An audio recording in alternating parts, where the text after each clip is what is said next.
So I wake up today, and what do I read from Darius Slay? He's advocating for the Eagles to go out and get 31-year-old Kj Wright.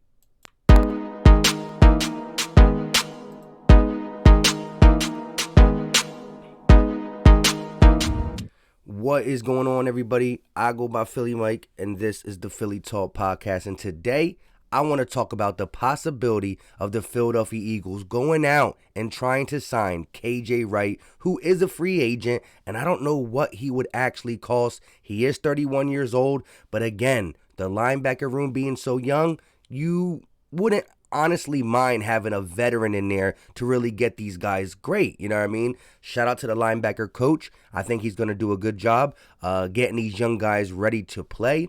But it's always good to have a veteran in a young room. Simple and plain.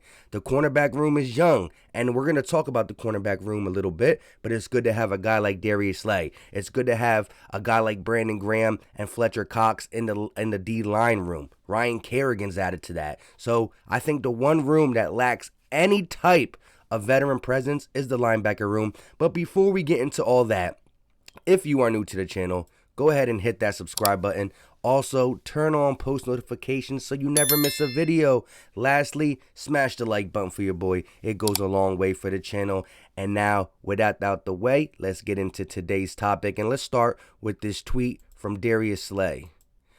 Darius Slay tweeted last night, 13 hours ago, Eagles. Hashtag Hail State at KJ Wright 34.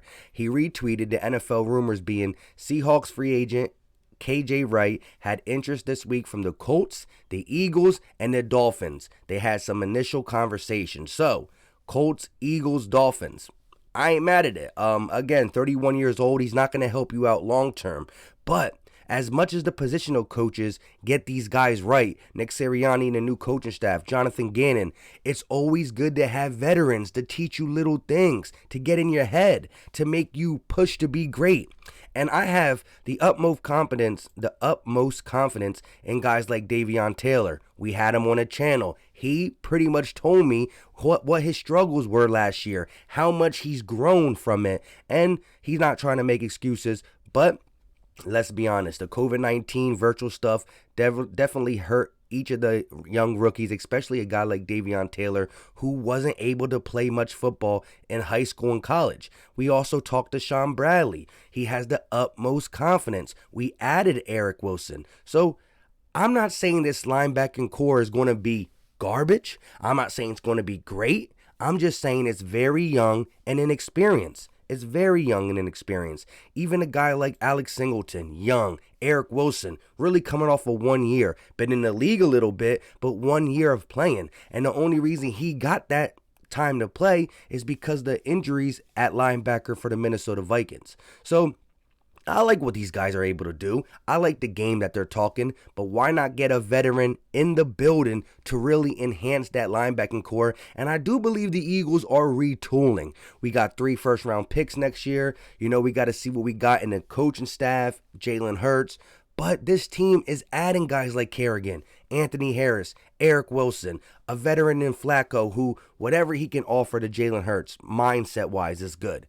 But we're trying not to be the New York Giants, a long, frustrating rebuild. We trying to rebuild and be great right now, and I got to respect the Eagles for doing that. Now, I know a lot of people are going to say, probably already commented before I can get to this point, we need a CB2. I 100% agree.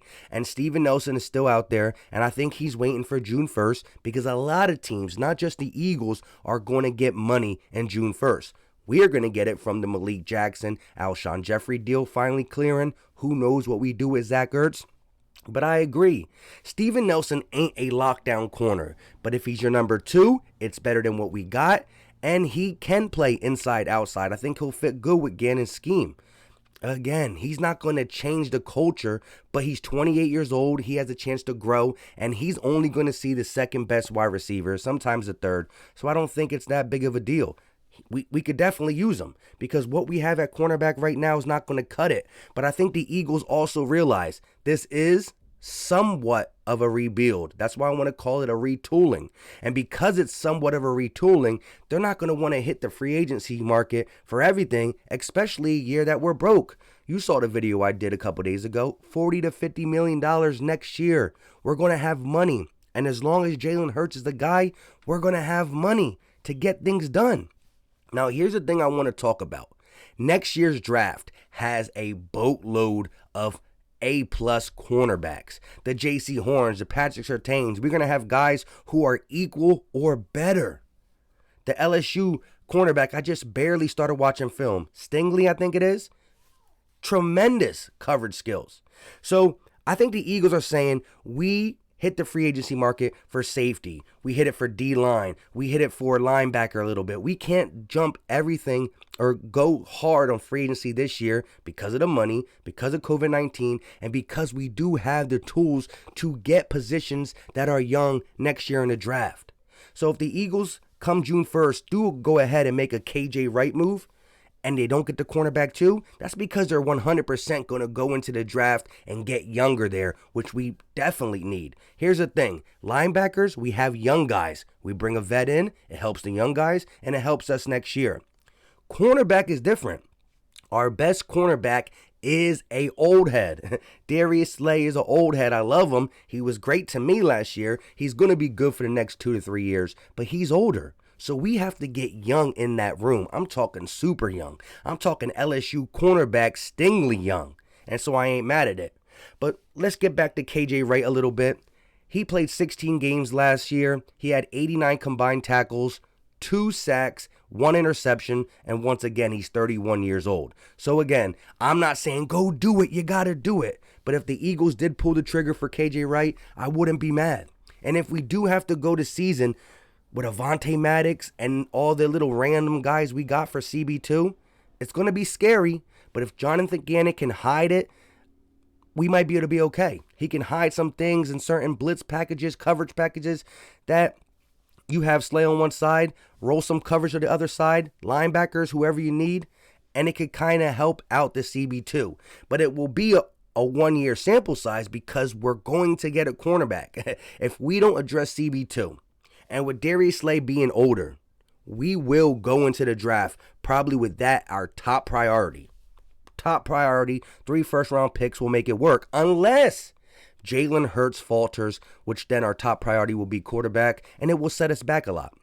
That's why I'm putting so much pressure. Well, Jalen Hurts has so much pressure on his shoulders, but hashtag rare breed, hashtag we don't miss no meals. I believe he's going to come through. I like his skill set. He needs to work on some things, but the potential is staring you in the face. If you don't see it, I don't know what you see. I don't know what you see.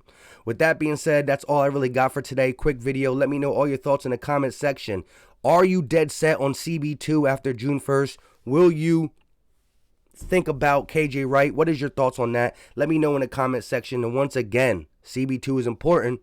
But the linebackers, we're not going to get first-round linebacker in next year's draft. I guarantee you, if we don't address CB2, we get a first-round cornerback who's going to be staring us in the face with top-tier talent. Top-tier talent. And so I know, as an Eagle fan, and we're retooling, rebuilding, we want to stay competitive. And I think we did. I think we gave ourselves some pieces to stay competitive with the pieces we already had. The Darius Slays, the Fletcher Cox, Brandon Grahams, Miles Sanders, Dallas Goedert. You know, I think we have pieces. We went out and got Devontae Smith, Anthony Harris, Ryan Kerrigan, Eric Wilson. So we got pieces to stay competitive in the NFC East, but we can't mortgage the whole future. We have to figure out what we're going to do at CB2, but that might not be a 2021 thing. It might be a 2022 thing. We're going to have to wait and see, but I like the direction the Eagles are going. They're showing me the capability of rebuilding, retooling, and still have a chance to win the NFC East. When the Cowboys retooled, they trashed for a while. When the Giants retooled, they were trashed for a while. When the Washington football team retooled, they were trashed for a while. The Eagles, after winning 4 games, blows up everything, are going to be competitive while retooling. And if we retool right, not KJ Wright, if we retool right, Jalen Hurts is a stud, 3 first-round picks, whew, NFC East, watch out. NFC, watch out, because we be back on top. With all that being said, I go by Philly Mike, and this is the Philly Talk Podcast. Let me know your thoughts in the comment section. Once again, too many play-by-plays last night. It's early. I'm tired. I gots to go. Until next time, y'all know what time it is. We out. Peace.